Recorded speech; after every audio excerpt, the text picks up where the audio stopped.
Hey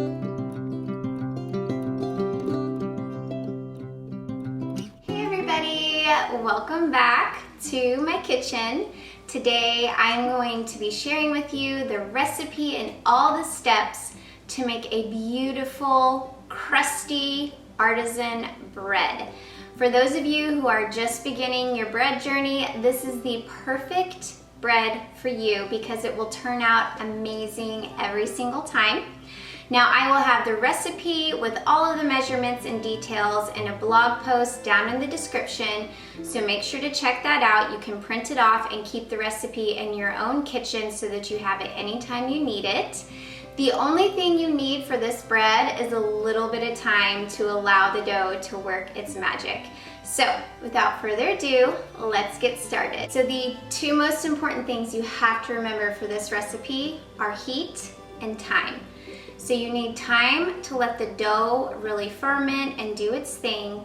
And you also need to make sure that your oven and the Dutch oven that you're going to be putting your bread in is super, super hot. That's what allows the crusty outer layer to form and keep the inside nice and soft so that it doesn't all dry out. You really want to keep the moisture in the bread and have that crusty layer on the outside. So before I show the dough to you, I am going to get my oven started and pop my Dutch oven into it right now so that it can be preheating. My Dutch oven that I'm using is a cast iron skillet with a lid. I have used a Pampered Chef stone Dutch oven. There are so many different kinds of Dutch ovens. Just pick one. All of them will work equally as well. I've used different ones and it turns out every single time. A little tip I would give you is to cut a piece of parchment paper to fit the bottom of whatever Dutch oven you're using so that your bread lifts off of the pan really easily whenever it is done baking. So I am going to get my oven going and pop my pan in.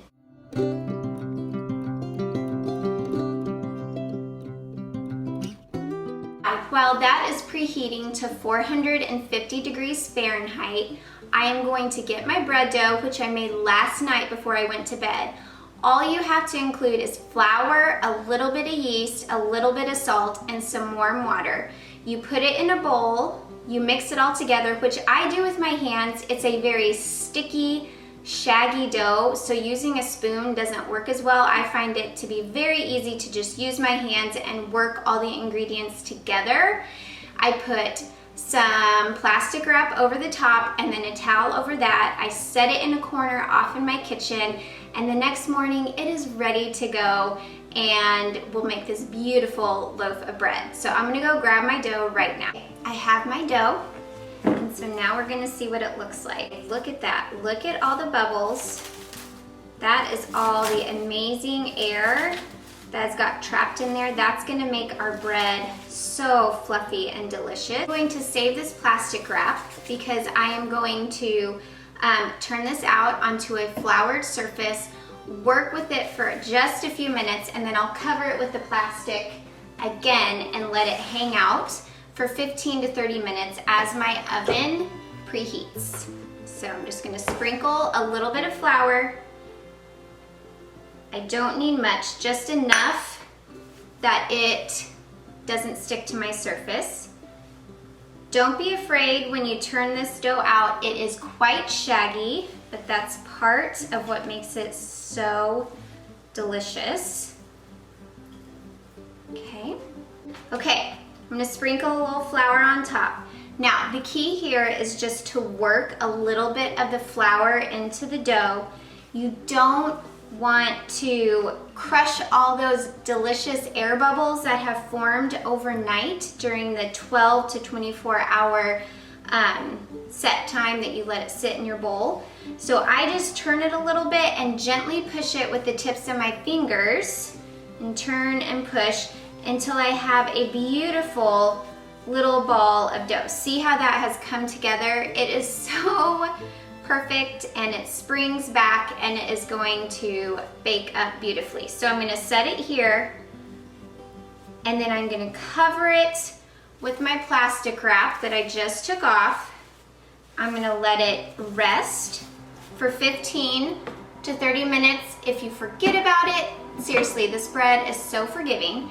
If you accidentally forget about it and it rests for an hour or so, it's going to be fine.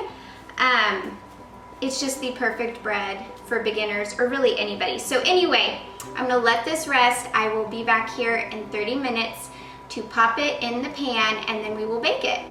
It has been about 30 minutes and my Dutch oven and my oven have been preheating and they're ready to go. So I'm gonna pull out my Dutch oven very carefully. It's gonna be super hot. I'm gonna take off the lid and then I'm going to pop my bread into the Dutch oven and put it back in the oven. I will bake this bread for about 30 minutes with the lid on, and then I will take it off and bake it for another 15 to 30 minutes with the lid off. I will keep an eye on it the last 15 to 30 minutes just to make sure it doesn't burn, but err on the side of over baking. It's gonna have a nice crusty outer shell, so the last thing you want is for the inside to be under baked. So I always make sure that I bake it until it's a really, really nice golden brown, just to ensure that the bread is cooked all the way through and that is super delicious. So let's get the Dutch oven out of my oven. I pre-cut my parchment paper, so I'm just gonna set that in the bottom. It doesn't have to be perfect, just enough that it will help the bread to lift off nice and easy whenever we're done. I'm gonna grab my loaf and pop it in just like that. I'm gonna cover it and put it back in my oven. I'm gonna set my timer for 30 minutes. When that goes off, I will remove the lid and let it bake for another 15 to 30 minutes, and then I will show you the finished product.